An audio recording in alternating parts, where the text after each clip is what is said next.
MM குக்கிங்கில் என்ன பார்க்க போகிறோன்னா மட்டன் பிரியாணி. வாங்க எப்படி செய்கிறதுன்னு பார்க்கலாம். கொஞ்சமாக எண்ணெய் சேர்த்துக்கலாம், கொஞ்சம் நெய் சேர்த்துக்கலாம், ஒரு 2 ஸ்பூன் அளவு நெய் சேர்த்துக்கலாம். இதில் கொஞ்சம் தாளிக்க தேவையான பட்டை, லவங்கம், ஏலக்காய், ஒரு அன்னாசிப்பூ, ஒரு கல்பாசி எல்லாம் சேர்த்து தாளிச்சுக்கலாம். நம்ம கொஞ்சம் வெங்காயம் சேர்த்துக்கலாம். இது வந்து ஒரு 1.5 கிலோ அளவு செய்யறதுக்கு ஒரு 150 வெங்காயம் சேர்த்துக்கணும். சேர்த்து இது நல்லா வதங்கட்டும். வெங்காயம் நல்லா இந்த அளவு வதங்கினோன்னே நம்ம வந்து இஞ்சி பூண்டு சேர்த்துக்கலாம். ஒரு 50 இஞ்சி 50 பூண்டு சேர்த்துக்கலாம். நம்ம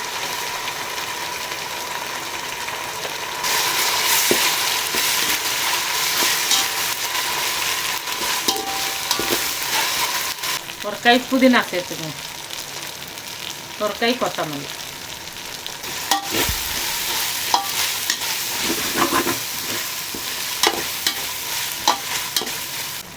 புதினா கொத்தமல்லி வதங்கினோன்னா தக்காளி சேர்த்துக்கலாம்.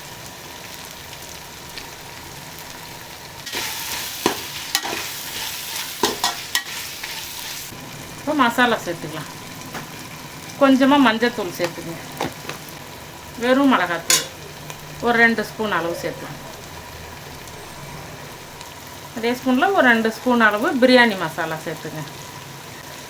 ஒரு ஸ்பூன் அளவு தயிர் சேர்த்துக்குங்க.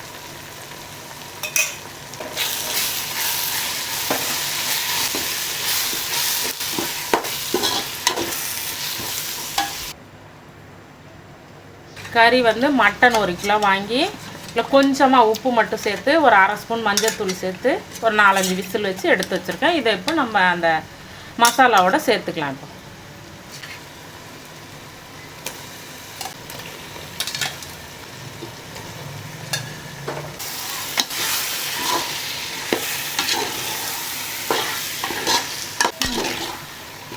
நல்லா இந்த மசாலாவோட மட்டன் நல்லா சேர்ந்து வதங்கட்டும்.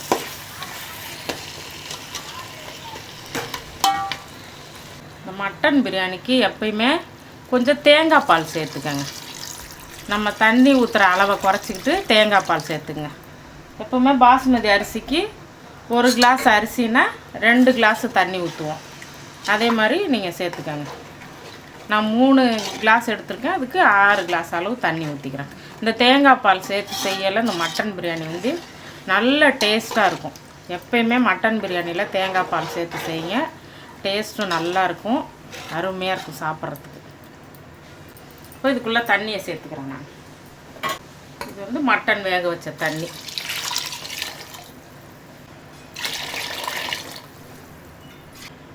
ஒரு 1/2 ஸ்பூன் கரம் மசாலா சேர்த்துக்கணும். பிரியாணிக்குள்ளே உப்பை சேர்த்துக்கலாம். நம்ம ஒரு தட்டு போட்டு மூடிடலாம். இது நல்லா கொதிக்கட்டும், அப்புறமா நம்ம அரிசியை சேர்த்துக்கலாம். இது கூட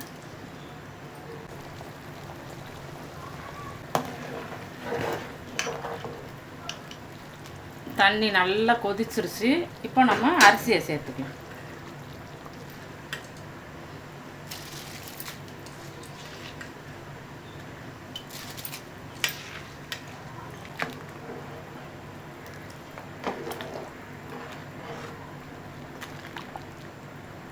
நல்லா கலந்து விட்டு மூடி போட்டுடலாம். இப்போ வந்து இந்த தண்ணியில் நீங்கள் வந்து உப்பு பார்த்துக்குங்க, உப்பு சரியாக இருக்கான்னு பார்த்துக்கிட்டு உப்பு தேவைன்னா கொஞ்சமாக சேர்த்துக்குங்க.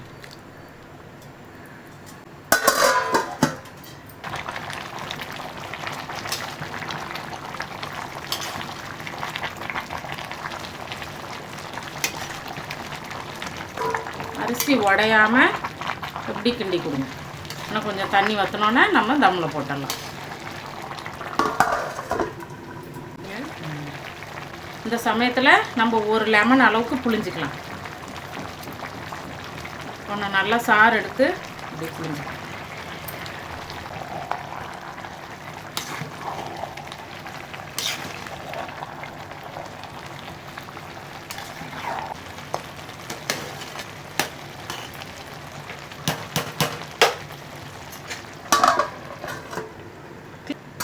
இப்போ அந்த கல்லை இது மேலே வச்சிடலாம். ஒரு 10 நிமிஷம் சிம்மிலே இருக்கட்டும்.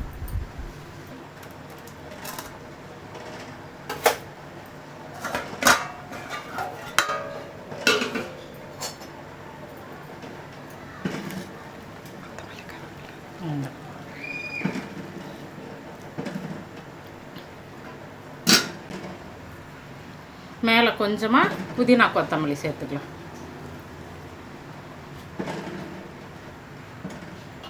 கூடவே ஒரு 2 ஸ்பூன் அளவு நெய் சேர்த்துக்கலாம்.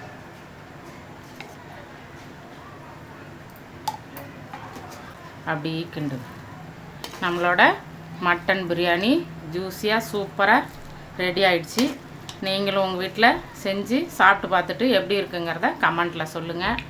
லைக் பண்ணுங்கள், ஷேர் பண்ணுங்கள், சேனலை சப்ஸ்கிரைப் பண்ணுங்கள். நன்றி.